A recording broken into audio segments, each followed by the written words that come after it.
It's hard to believe that one of the most terrifying killers in movie history wasn't human. It was a car. A beautiful blood-red 1957 Plymouth Fury that rolled straight out of a nightmare. But here's the real twist. The actual Fury was never red at all. In 1957, Plymouth built their new flagship as a symbol of elegance, beige paint, gold trim, and quiet sophistication. It was meant for country club driveways, not midnight murders. So how did this polished gentleman's express become the possessed monster we know as Christine? Stephen King imagined a car that could think, breathe, and kill. But Hollywood took that fantasy and bent reality itself. They used more than 20 cars' faked engine sounds, re-engineered bodies, and even invented a paint code that never existed. Everything about Christine, from the way she roared to the way she healed herself, was part real, part illusion, and all obsession. What's haunting is that underneath the fiction lies a layer of truth. Real 1957 technology, so ahead of its time that it felt supernatural. Push-button transmissions, torsion bar suspension, gold anodized trim, all real, all revolutionary. And that's what made Christine believable, a perfect storm of fact and fear. Because sometimes reality is just strange enough to make the horror feel possible. And once you start pulling on those details, you realize how deep the rabbit hole goes. So buckle up, we're diving into the story behind the machine that refused to die. These are the 20 weirdest facts about the 1957 Plymouth Fury, how it was built, how it was faked, and how it became Christine. Let's start at the beginning. 20. The real Fury was never red. Imagine walking into a Plymouth dealership in 1957 and asking for a bright red Fury, only to be told it didn't exist. That's right, every single Plymouth Fury built that year came in just one color, sand dune beige. Elegant, refined, and intentionally modest. The company wanted their new flagship to represent quiet success, not screaming aggression. But Stephen King had other plans. When he wrote Christine, he needed a color that symbolized danger rage and blood, something that could look murderous even when parked. So he painted it crimson in his imagination. The movie studio followed coding every on-screen Fury in that same sinister red. It was total fiction, but it worked.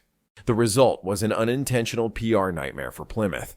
Dealers were flooded with requests for red Furies that had never existed. Some even repainted old Belvederes to cash in on the craze. Collectors still argue over what a real Christine should look like. Beige like history intended or red like horror demanded. 19. Stephen King got the body style wrong. King described Christine as a four-door sedan with back doors swinging open to reveal her next victim. But in reality, there was never a four-door Fury in 1957. Only two-door hardtops. No exceptions. That small detail changed everything.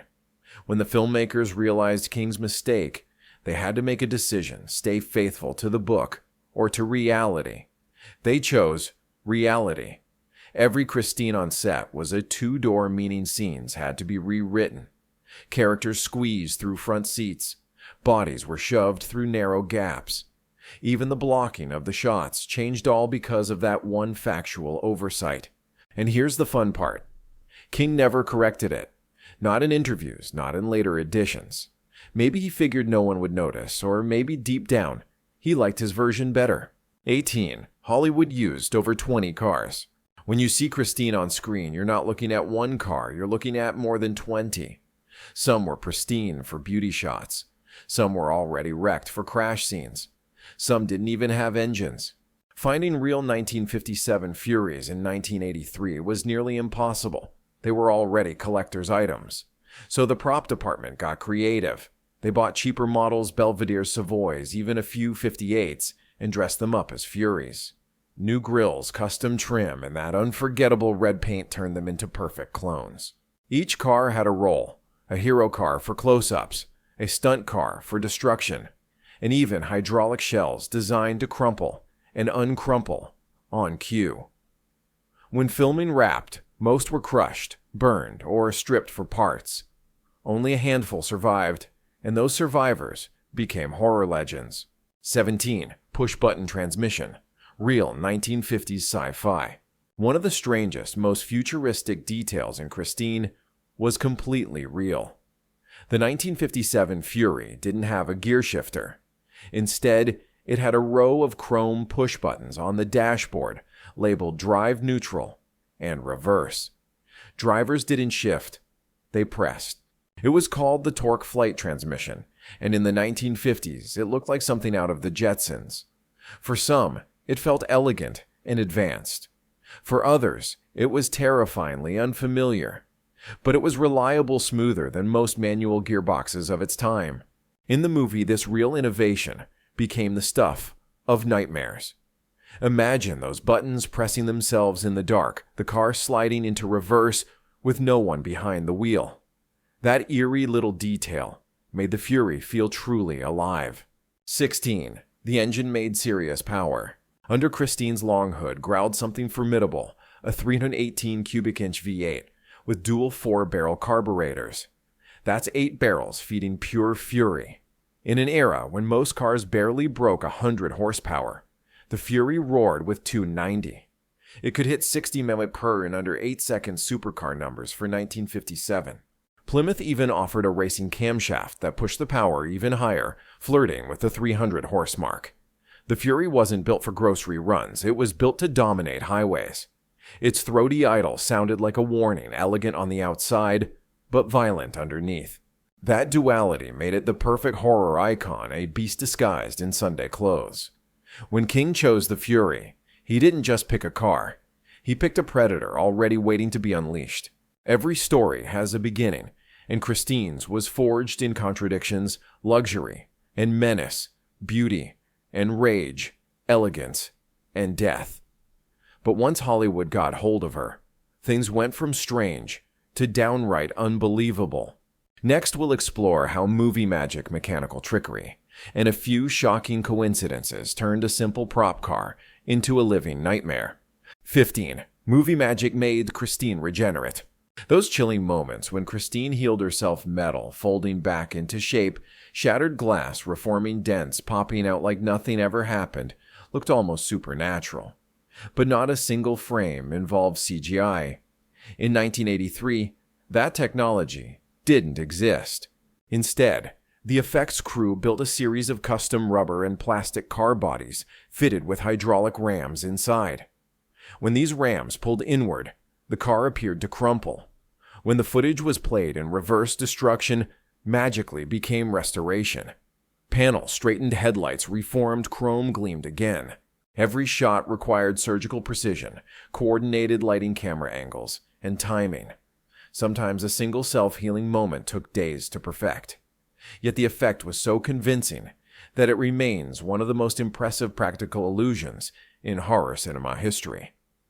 Christine's rebirth on screen wasn't just movie magic, it was craftsmanship. 14. Christine's roar came from a different car. That guttural snarl echoing through parking lots and back roads.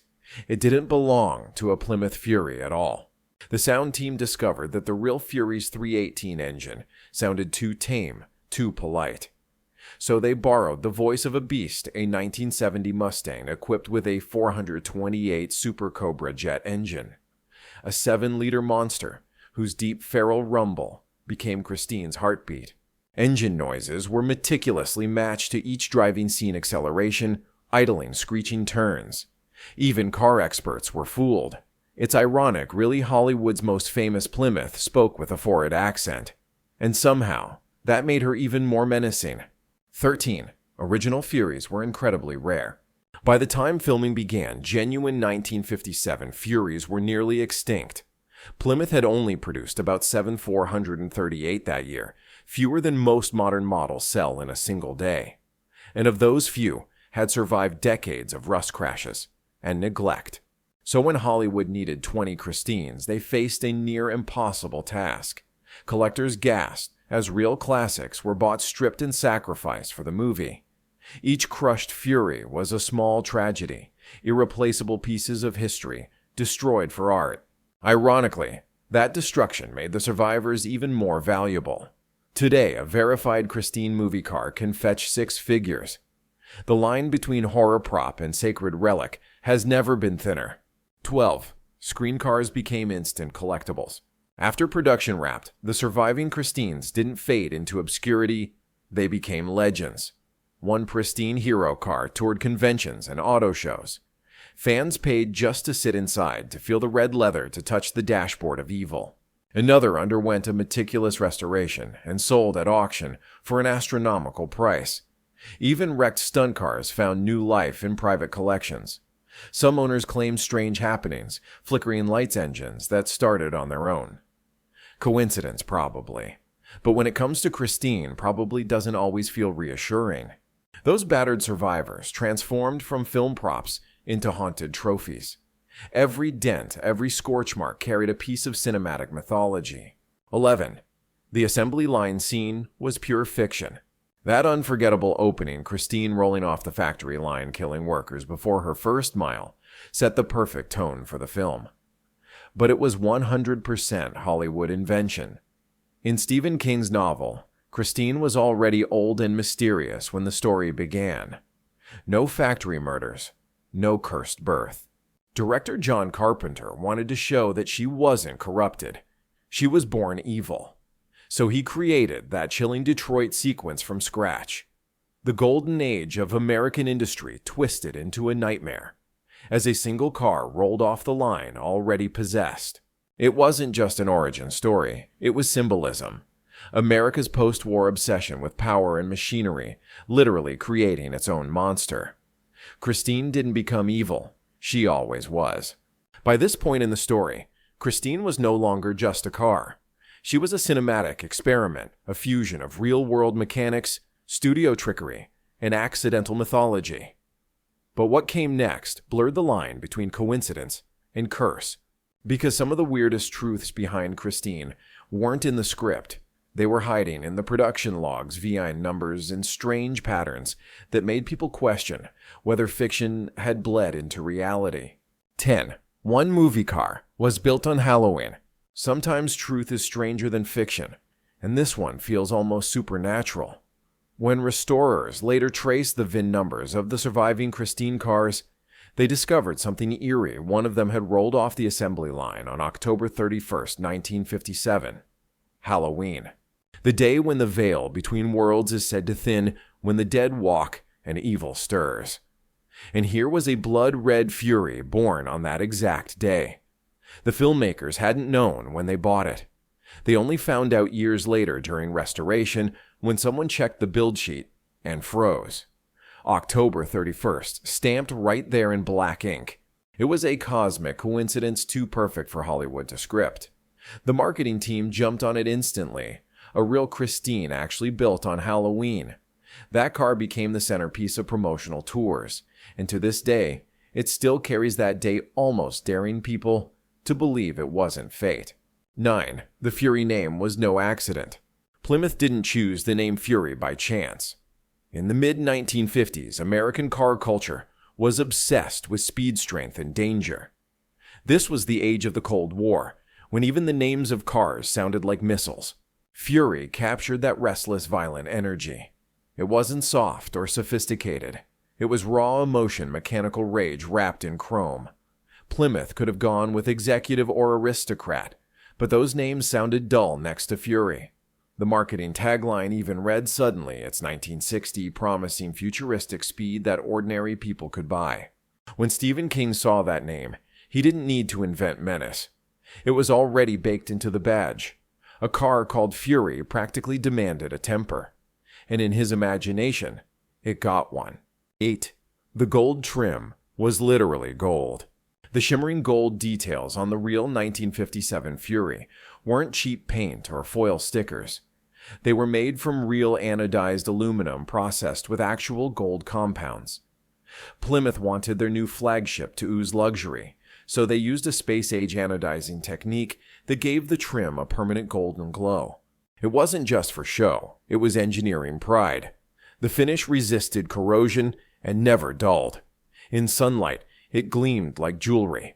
And when paired with the creamy beige paint, it looked elegant, maybe even divine.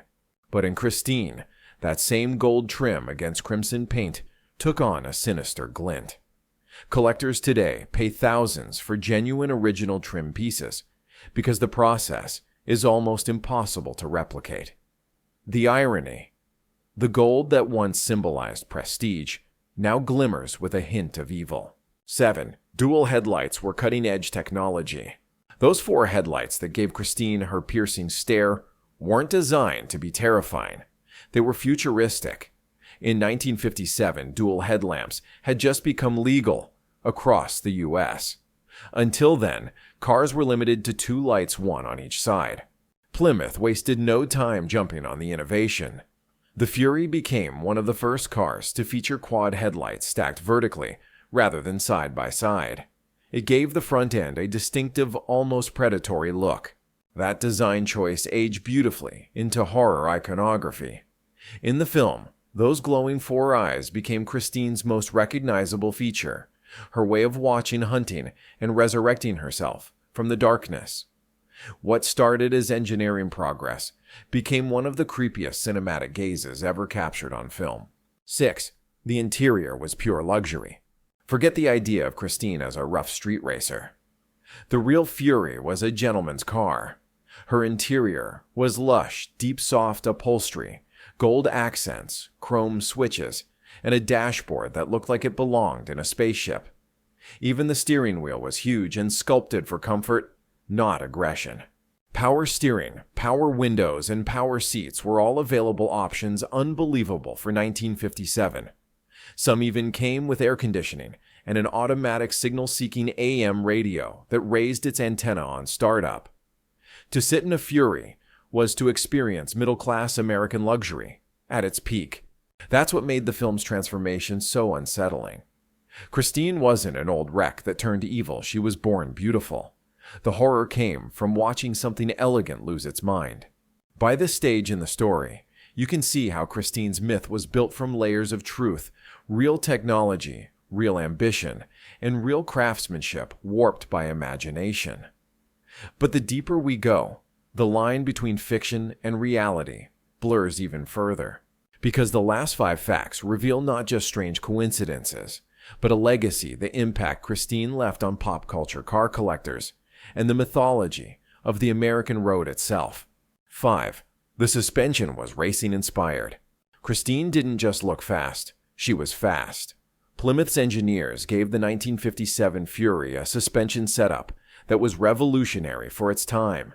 Instead of the traditional coil springs found in most American cars, it used torsion bars, long steel rods that twisted to absorb bumps and could be adjusted for ride height.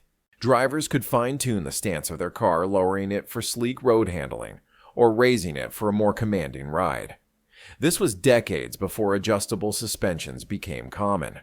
At the rear, asymmetric leaf springs helped keep the car planted under heavy acceleration, countering the torque twist that usually made muscle cars fishtail. The result was a car that could corner far better than most of its 1950s rivals.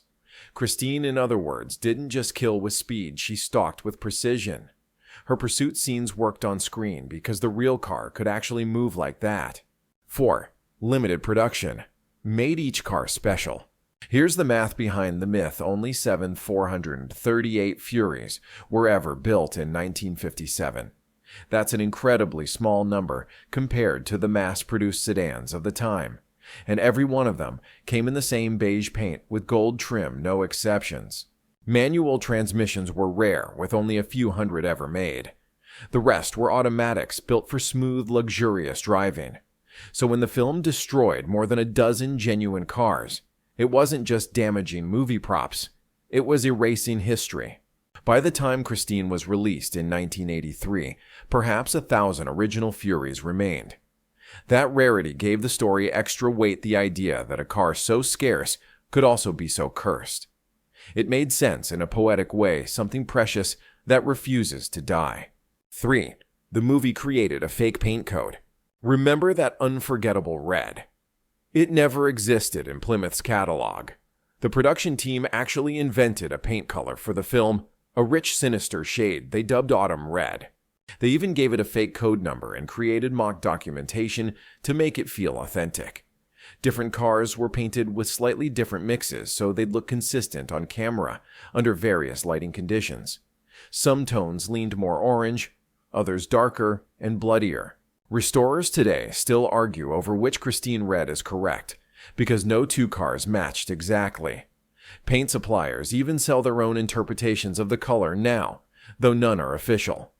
That's how powerful the film's illusion became a lie that outlived the truth. 2. The Fury was Plymouth's first true performance car. Long before Christine hit the screen, the Fury had already made history. It was Plymouth's first real attempt at a factory-built performance machine, the car that made the brand exciting. Before 1957, Plymouth was known for practicality and reliability, not thrill. But the Fury changed that overnight.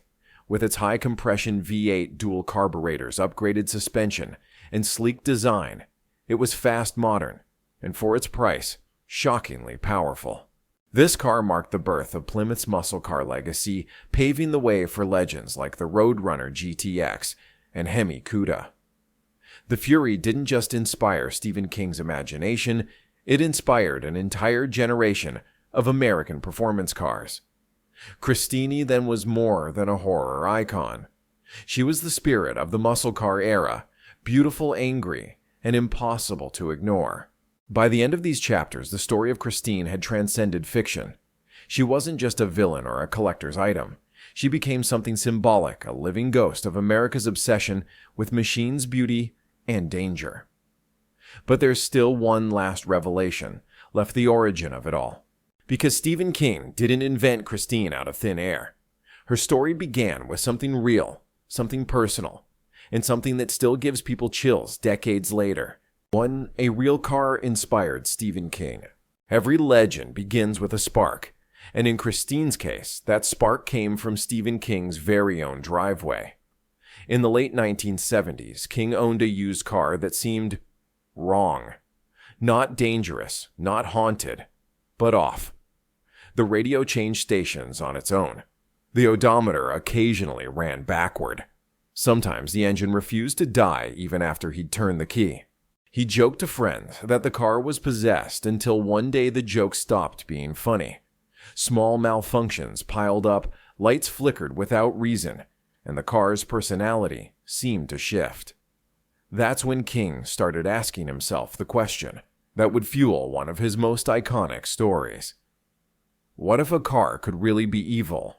He began researching urban legends and newspaper clippings about cursed cars, vehicles linked to fatal crashes, or bizarre coincidences. He read about haunted race cars, wrecks rebuilt again and again, and the eerie belief that some machines develop minds of their own. The seed of Christine took root, but King didn't want his story centered on a rare exotic car. He needed something believable, something an ordinary man could own and love to the point of obsession. When he stumbled upon the Plymouth Fury, it all clicked. It had the right name, the right design, and the perfect duality. Elegant yet aggressive, beautiful yet dangerous. The Fury's real-world traits, its push-button transmission, its powerful V8, its name made the leap into fiction almost effortless. King didn't have to invent much. He simply amplified reality, giving the car a personality that felt disturbingly plausible. The result was a monster made of steel paint and rage, a reflection of human obsession with machines and control. In interviews, King once hinted that Christine was about how people give their souls to things. That idea still lingers every time you hear an engine idle. That faint growl that almost sounds like breathing.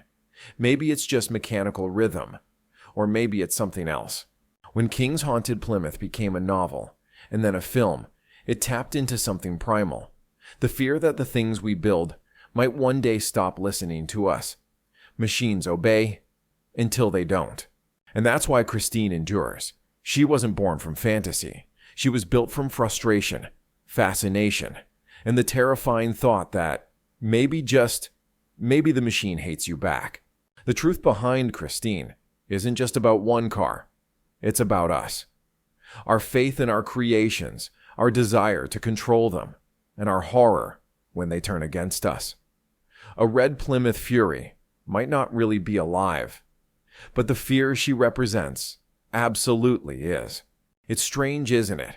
How a car that never truly existed in red could end up painting itself across cinema history in blood. The 1957 Plymouth Fury was supposed to be an emblem of American optimism, beige gold trimmed and respectable. Yet somehow, through Stephen King's imagination and John Carpenter's direction, it became the face of mechanical evil. Christine's story is a paradox that only Hollywood and a little bit of fate could create. A car designed for businessmen became a murderer. A color that never existed became iconic. A fictional paint code outlasted the company that built the car. But the most haunting thing about Christine is how real she feels. Because behind the fiction, every terrifying detail was anchored in fact, the push-button transmission that really did feel alive under your fingertips, the torsion bar suspension that kept her stable when others shook the name Fury, that always hinted at something barely contained. That's why the movie still hits a nerve. It's not just about a car gone bad, it's about obsession, about how we pour emotion memory and meaning into machines until they almost seem to breathe. Christine became the mirror of that obsession, a reflection of how easily love for a machine can turn into devotion, and devotion into doom. Even today, the surviving Christines travel from convention to convention, gleaming under the lights that restored red paint still perfect. Fans line up to take photos, to touch the door handles, to sit in the driver's seat, half expecting the engine to growl on its own. And maybe that's the beauty of it, because for a car that was never meant to be red, Christine still makes people's hearts race 50 years later. She's more than a car, more than a movie prop. She's a warning that even the most beautiful creations can hide something dangerous beneath the shine. Every hum of an engine, every flicker of headlights in the dark, might be just a reminder of what Stephen King understood so well. The line between man and machine is thinner than we'd like to believe. So next time you hear an engine start by itself, maybe take a glance over your shoulder. Because somewhere in a quiet garage, Christine might still be waiting.